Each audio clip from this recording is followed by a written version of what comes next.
Assalamualaikum warahmatullahi wabarakatuh. Selamat pagi anak-anak. Bagaimana kabarnya hari ini? Alhamdulillah sehat semua ya. Sebelum memulai pembelajaran hari ini, mari kita berdoa terlebih dahulu. Berdoa dimulai. Selesai. Apakah ada yang tidak masuk hari ini? Masuk semua ya. Alhamdulillah berarti sehat semua. Berkaitan dengan pandemi kali ini berarti fungsi air bagi manusia karena kita menggunakan air untuk mencuci tangan.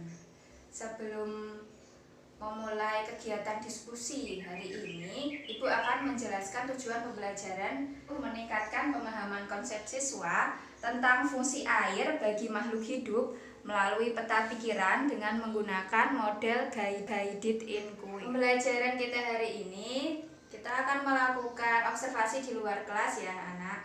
Untuk kelompoknya seperti yang minggu kemarin 7 kelompok terdiri dari 5 orang anak.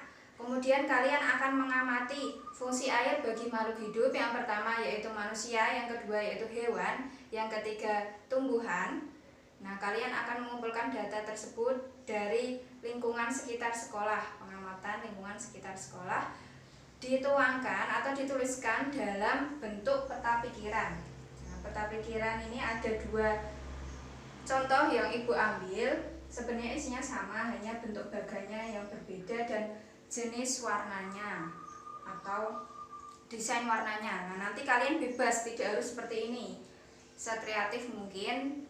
Nanti setelah selesai, Ibu akan menunjuk kalian salah satu perwakilan untuk mempresentasikan di depan kelas. Hasil pemaparan yang disampaikan oleh Sinta tadi dapat kita simpulkan bahwa fungsi air bagi makhluk hidup yang pertama yaitu manusia.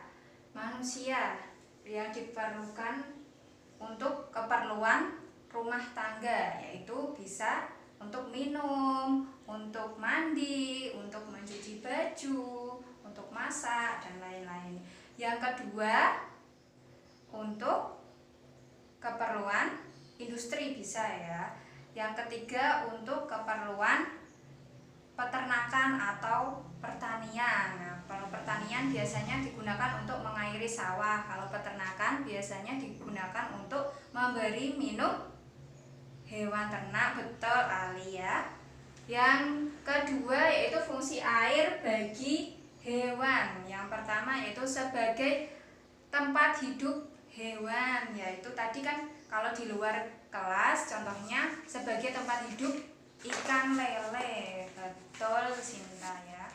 Coba Anton, sebagai alat perlindungan diri bisa digunakan biasanya pada hewan buaya ya. Yang ketiga untuk membersihkan tubuhnya biasanya digunakan untuk hewan kudanil atau hewan gajah. Yang terakhir fungsi air bagi makhluk hidup bagi tumbuhan ya. Yang pertama yaitu coba Dita. Nah betul, fungsi air bagi tumbuhan yang pertama itu sebagai pelarut zat hara. Betul. Yang kedua sebagai alat transportasi zat hara menuju ke seluruh bagian tubuh tumbuhan untuk melakukan proses fotosintesis. Yang ketiga atau yang terakhir yaitu sebagai tempat hidup tumbuhan. Oh ya, sebelumnya Ibu punya tes dulu ya, tes formatif nanti kalian kerjakan. Ibu beri waktu 2 menit, kemudian kalian kumpulkan.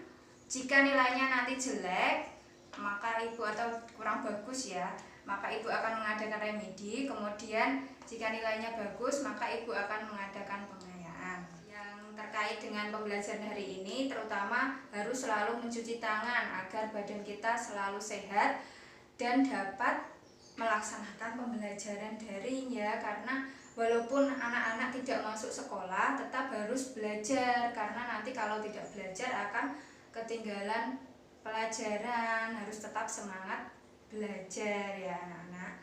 Mudah-mudahan hari ini kalian dapat memahami yang Ibu ajarkan.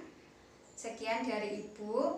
Wassalamualaikum warahmatullahi wabarakatuh.